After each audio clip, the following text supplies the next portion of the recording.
Hello guys, bersama saya lagi dalam Alright Nopo Channel. Mengejutkan dan menggempakan sahabat-sahabat semua. Patutlah menantu Muhyiddin melarikan diri. Rupa-rupanya melarikan diri kerana takut dengan perbuatan mereka, sahabat semua. Hari ini pengesahan daripada Pesuruhjaya ISPRM Azam Baki mengatakan menantu Muhyiddin akan didakwa kerana pecah amanah. Jadi sahabat semua, saya ingin membawakan anda kenyataan penuh berkaitan dengan isu ini yang baru saja kita terima sebentar tadi. Tapi sebelum itu, jangan lupa juga untuk terus support Alright Nopo Channel dengan cara tekan butang subscribe, like dan share. So mari kita ikuti berita gempa hari ini. Menantu Muhyiddin akan didakwa atas pertuduhan pecah amanah.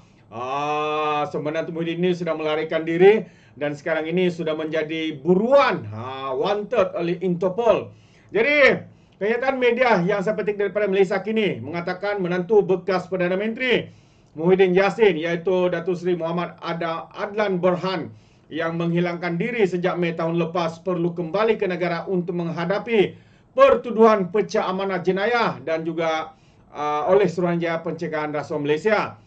Ketua Pesuruhjaya ISPRM Azam Baki berkata, Kertas siasatan membabitkan Muhammad Adlan berumur 48 tahun itu telah pun selesai dan bersedia untuk dituduh di mahkamah, namun sehingga kini beliau masih belum dapat dikesan.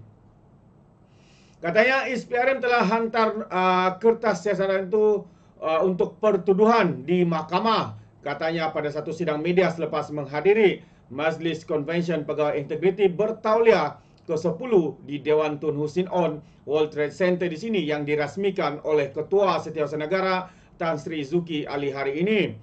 Pada Oktober lepas, Pengarah Jabatan Siasatan Jenayah Bukit Aman Datuk Seri Muhammad Suhaili Muhammad Zain mengesahkan telah menyerahkan dokumen diperlukan kepada Interpol untuk permohonan notis merah terhadap Muhammad Adlan dan peguamnya Mansur Saad 69 tahun. Beberapa dokumen termasuk draft pertuduhan kes membabitkan dua individu berkenaan telah diserahkan kepada PDRM bagi melengkapkan permohonan notis merah. Tindakan memanggil Muhammad Adlan adalah kali pertama dilakukan oleh ISPRM membabitkan kes penyelewengan projek pendaftaran, pengambilan dan penyimpanan biometrik pekerja asing bagi sebuah kementerian. Semakan rekod oleh ISPRM juga mendapati kedua-dua individu terbabit sudah meninggalkan Malaysia masing-masing pada 17 Mei dan juga 21 Mei tahun lepas. Jadi ini dia sahabat semua. Akhirnya teka-teki telah terjawab apa yang menyebabkan mereka telah melarikan diri daripada negara ini kerana mereka kalau kita lihat daripada pertuduhan ini, walaupun belum dibicarakan, tetapi terpalit dengan skandal salah guna kuasa ataupun pecah amanah. Dan sekarang ini mereka telah pun dikehendaki diserahkan kepada Interpol, wanted dalam orang putihnya, wanted. Pemimpin ini wanted, sahabat semua. Bukan pemimpin saja, tapi individu ini adalah menantu kepada Abakau, yang mana Abakau ini pun terpalit dalam skandal seperti Jana Wibawa. Selain daripada pemimpin, iaitu sepupu kepada menantu juga didakwa. Jadi hebat keluarga ini, sahabat-sahabat semua. Kalau mereka cakap sebelum ini bersih, inilah namanya geng sapu bersih. Keluarga, ketua keluarga, menantu, semuanya dikatakan ataupun sedang dalam pendakwaan. Ada yang dicari kerana melarikan diri. Apa komen anda, sahabat-sahabat semua? Yang kedua, sebelum saya mengakhiri, saya menarik untuk saya kongsikan bersama dengan anda, sahabat semua, kenyataan terkini daripada Tengku Zafrul berkaitan dengan ringgit Malaysia hari ini. Kalau kita lihat walaun-walaun bersorak-sorai di luar sana di sosial media katanya kerajaan ini gagal, katanya kerajaan ini terpalinglah gagal sebab apa? Kerana nilai ringgit begitu jatuh berbanding dengan ketika Kerajaan Perikatan Nasional. Kalau kita lihat ketika Perikatan Nasional, RM ringgit pernah jatuh sehingga 4.79. Sekarang ini 4.80, tapi kalau dibundarkan sebenarnya sama. Tapi yang membezakan adalah ini yang menarik untuk saya kongsikan bersama dengan pencerahannya daripada Tunku Zafrul ini. Katanya sasaran 2024 dapat dicapai. Ringgit bukan satu-satunya faktor. Jadi mari kita lihat sahabat semua. Ini menarik ya. Jadi kerajaan optimis katanya sasaran perdagangan dan pelaburan yang ditetapkan untuk tahun ini dapat dicapai meskipun penyusutan nilai semasa ringgit berbanding dolar Amerika Serikat. Memandangkan banyak tonggak utama lain yang kekal mempunyai daya tarikan dan menarik minat pelabur global.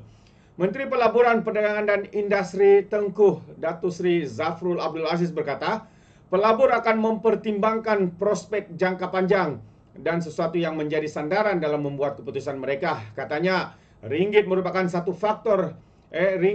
satu daripada faktor utama. Mereka ingin melihat kestabilan ringgit dan saya berpandangan katanya bahwa kita berada pada julat yang stabil. Dan beliau berkata demikian ya kepada pemberita selepas melancarkan jenama kenderaan elektrik terbaru BYD Malaysia, iaitu BYD Seal. Itu dia sahabat-sahabat semua, satu perkara yang agak mengejutkan kita. Dan sedikit tambahan daripada saya hari ini, seperti yang saya katakan tadi, Datuk Tengku Zafrul mengatakan walaupun nilai ringgit itu turun, tapi sasaran ya untuk pelaburan dan sebagainya itu boleh dicapai.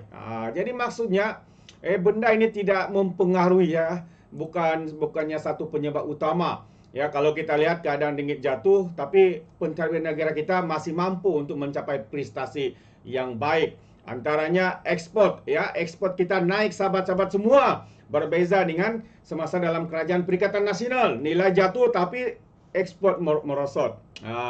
FDI ini pelaburan ya, juga menaik. Saham KLSI naik, pengangguran turun, inflasi turun, harga minyak masak turun. Kalau sebelum ini ketika era Kerajaan Perikatan Nasional harga minyak sehingga 1 kilogram kalau saya tidak silap, ataupun 5 ya, sehingga mencapai RM40 harganya. Tapi hari ini kembali kepada harga asal seperti RM20 lebih, RM26 dan sebagainya. Harga ayam turun, PN ayamnya hilang, telurnya hilang entah ke mana. Harga bawang turun, ya, dengan usaha yang begitu padu dilakukan oleh Datuk Seri Mat Sabu, sahabat-sahabat semua. Harga bawang kembali stabil, begitu juga dengan ayam. Harga internet turun, bekalan minyak paket cukup, OPR kekal.